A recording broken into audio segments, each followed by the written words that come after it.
Hey guys, what's going on? I'm on my way to get another pickup from Mike, one of our favorites, video game collectors. He's been selling us his collection slowly over the past few months, and he's selling again. I love going to Mike's place. He's got pinball machines. He's got a complete Neo Geo collection. He's got so many awesome games and collectibles in his house.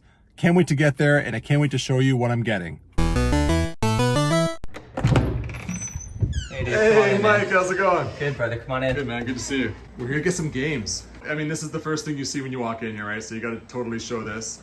And yeah, so we're getting some games this time. Not as much as we normally get. No, but much like less. in terms of like financial amount, it's pretty high. And these are like mint. I should say, like right off the bat when I come in here, I look at these, they're mint. Like most of Mike's stuff is like mint. He's like, you know, collector's collector. So I assume you upgraded over the years, or at least you just found the stuff and you said it's got to be good. Honestly, yeah, I was more the sake of like, well, if I'm gonna buy something, I don't want to get something that I'm gonna later replace. Yeah, I would totally. rather just wait, unless there were a few exceptions, like is it International Superstar Soccer? I think that I sold you guys. But that one's a bad label no matter what. Right? It is. I was gonna say, look, when it's notorious for it, and when it is so damn rare. Yeah.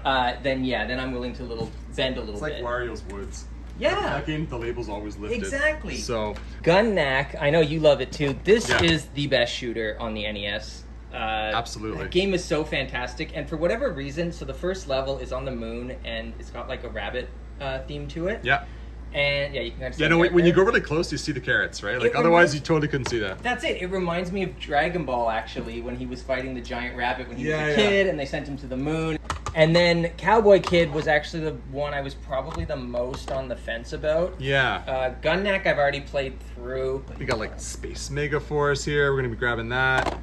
A couple of N64 games. Star Shot, super rare. Like we were talking about that. That one you don't see every day. Yeah, Star Show. I actually like the theme of it. It takes place in a circus. Yeah. Kind of a space circus, I guess. Earthworm Jim, I was like, you know what? Like, I only have it to complete the trilogy. I don't actually really want to play it. It should be in a collector's hands. And since Yeah, I'm totally. downgrading my N64 stuff now. And then this Metal one here Swarm. is such a good game. So hard, but so worth it.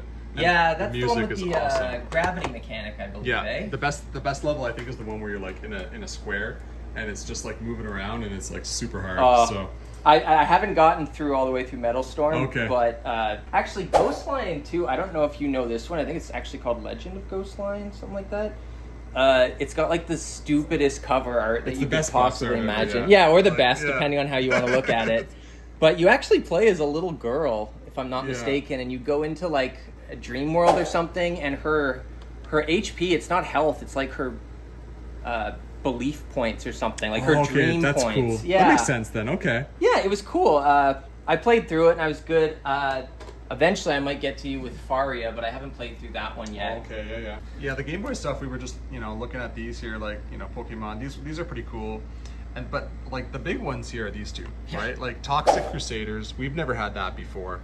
I mean, this is like your quote unquote heavy hitter. I was right? going to say, I think that's a top 5 one on the Game Boy, and I know it's a rare NES game as well, so for whatever reason they It's took the yeah, property in totally. F1 pole position. F1 pole position. Yes. So tell us about F1 pole position. So F1 pole position is like a garbage $10 game from Europe that you can play if you want. That is the North American copy though, and for whatever reason, well, actually I'm sure it's because F1 isn't as popular here as it is over there. Yeah. But it is so damn rare. And that was a legitimately hard game for me to find, even with the internet. Yeah. Like, it was just hard to find. And when I did, I finally got it. I actually have to grab it for Dave, but there's also the manual for it, Yeah. which I can't even imagine how rare the manual is, like, honestly. I was going to say, like, a good thing about Mike, like, one of the many things about Mike, he wants to keep the games local, right? So he sells to us, Yep. and, we keep it here in Ottawa. It goes to local collectors. And honestly, like, if those collectors knew you, they would shake your hand. Because they're very happy when we get this stuff in, right? So Yeah, well, hey, Yeah. that's part of why I'm doing it. totally sincere, like, Yep. honest to God. Yep, honestly, I would have been the same way. Like, Yeah. when I was going for complete collections, I came pretty close with the Super Nintendo. By close, I mean I had every Japanese developed game, Mm-hmm. and I had like all the good North American ones, like Zombie Ate My Neighbors, stuff like Yeah, that. yeah. But I was probably about $250 away from it, and a lot of it was just the cheap North American garbage games Yeah. that like even now are cheap. So I understand the chase and the struggle for some of this stuff, and a lot of people, when they do set it to like a local journey, let's say, then that just makes it more interesting, because every time you go to a store like T&D, then it's like, oh, what am I going to find? Because you're literally on a search every time you go. And it's good to buy it local, especially if you're buying, you know, more higher end games. Obviously, you want to check it, you want to see the quality. Yeah. It's much more fun to go to a game store and buy the stuff. Oh, yeah. So, I mean, all this stuff is going to stay local. We're pleased about that. Mike's collections that we've been purchasing, this is like, what, our 5th time now? At least, I think. And like, you know, your stuff just keeps selling. People love it. Like, so. Nice. I was actually going to ask you about that. Yeah, and like, I'm going to include a link to like one of our first videos we ever made on the channel. Oh, yeah. Back in like, I think it was March. We did a video where we showcased 2 collections. One of them was yours and one of them was actually Joe's. We just said one big collection. And like just the amount of stuff that was in that collection was just insane. I think most of it still was mine. I think about 25% it was mostly yours. Was oh, Joe's, totally. Maybe. Yeah. But Joe had some good stuff in there too, man. Like, yeah. No discredit to Joe's contribution to that video. And Joe still has lots of stuff. So anyway, and then there's one Lonely Switch game here, Fox and Forest, which apparently on the back here. Yeah, the numbers. So it's the 12th game by the company. God, who is it again? Strictly Limited. Thank you, Strictly Limited. And then, that would be the print number. They're all like the same. They're all like limited is somehow in the title. It's so weird. I keep going through the Switch list and finding games that are worth more than I thought. Like I sold you guys the Shantae, was in the Pirate's Curse? Yeah. I think last time.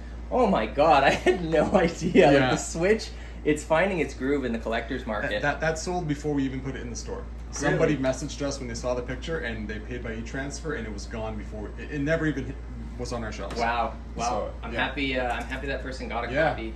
Yeah. And speaking of shelves, actually, that's a good segue. So, sure. I mean, you know, I've shown his collection before in a previous video, but this is what's left of Mike's collection. I think you had 4 of these at one point, maybe 5. I had 3 of these, and okay. then I had some stuff on taller shelves, and then of course my Neo Geo shelves, which I never think to count, but technically they do count. Yeah, we got these. It's just weird because they're not technically console, but they act like a console, right? Just beautiful. And then behind you, you got the N64 here. Oh yeah. So. Yeah, I don't mind my garbage, all the candy. That's awesome. I'm gonna film that now. Now that you mentioned it, I'm like, don't judge me. I totally don't think I would have seen that. Yeah, so, don't mind these, by the way. These are actually gonna go on the machines. I already have a couple installed, but they protect the playfield of the thing, and yeah, they actually are completely clear. They look great while they're on them. You can see on these 2 machines. Yeah, but there's one more over there. Yeah, that's a machine Dave's gonna have to try later. World Cup Soccer. Yeah, totally. I'm gonna showcase the shelves a little bit here because there's some excellent games here. I might try to convince Mike to sell us a few more games while I'm here. Yeah, we'll see. I brought some extra cash, so you know. We'll see what interests you. Just terrible games like Mega Man 2 and 3, stuff like that. Garbage. Just pure garbage. Or speaking of Mega Man, Wampum. Oh, I love Wampum. That's a good game. Yeah. It's good. The only thing is, I found the weapons irrelevant, like the elements. Anyways, so that's what Mike's got left there. There's Super there. I mean, it's quote unquote super hard to see it. I just want to access them too, just so I can play them more. You know what I mean? Like, it's so stupid just reaching some stuff, but some of it I legitimately don't. Or if I want to take a picture for Instagram, then I can't find the damn thing. I'm like, okay, I'm staying away from Super Nintendo right now. Going a little hard on the NES and the Game Boy stuff. Cool. All right, guys, so we're back, and I managed to convince Mike here to sell us a few more games. We got all these, which is totally awesome because our Game Boy section, although it's full right now, we're always looking to add more games. Yeah, especially games we don't always have. I was gonna say, there's nothing too big here. So yeah, nothing crazy special here. This one's really cool. Like, and anyone that knows, N64, this was a Blockbuster rental. Should have a Blockbuster. There it is. Oh. And oh, look at that. It has a store number on it. Sweet. And yeah, they're never in good condition. So honestly, that one, like, my whole plan was to rub off the thing because the label itself is decent. Yeah. So new owner, you might want to do that. Yeah. Actually. So thanks, Billy McCormick. Yes. That's kind of funny though, because when you think about it, it's like this is a rental. And so someone bought this as a rental after, and then it got out. Or they rented it and never gave it back. Yeah, something like that. Yeah. And then a couple more there: Toy Story 2, Beetle Adventure Racing, Street Fighter Alpha 2. So this is a really cool one. Yeah, that honestly, that's impressive that they managed to get on the Super Nintendo. It does have some load times in between fights, but other than that, like, it's pretty good. I believe it came out like on the Saturn and the PS1. So as I said, like, it's impressive that they managed to get it on the Super Nintendo. And then we got these NES games in here. So we got Batman, Return of the Joker, which is awesome. The sprites are super big on that one. Yeah, a lot of people said like it looked like early Super Nintendo graphics. I wouldn't push it quite that far. No. But that sort of statement does give you an idea, like, yes, it's impressive for the hardware, especially at the time. And the music's good. It's I was totally gonna say, Sunsoft. there was that one, and then Arkista's Ring here in the back is the other. It's actually it's a pretty rare game. It's not too expensive, but it is rare. All right, well, cool, Mike. Thanks for having us over again, and we look forward to putting these games back in the collection. Yeah, absolutely, man. Thanks for coming. Cheers.